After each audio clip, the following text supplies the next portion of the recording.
In this video, I'll show you how to build a dashboard in Jira. First, sign into your Jira account. Once you're logged in, click Dashboards in the top navigation menu, then select Create Dashboard. Next, enter a name for your dashboard and, if you'd like, add a description. Choose whether you want the dashboard to be private or shared with your team, then click Create. Now that your dashboard has been created, click Add Gadget. Browse the available gadgets and choose the ones that best fit your needs, such as filters, charts, assigned issues, or activity streams. Click Add for each gadget you want to include. After that, configure each gadget by selecting the appropriate project, filter, or display settings.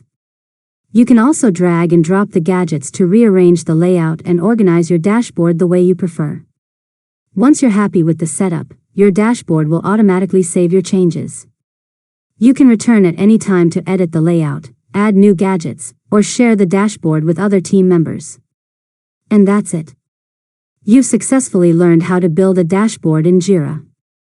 If you found this tutorial helpful, make sure to subscribe to Learn Mode Lab for more tutorials.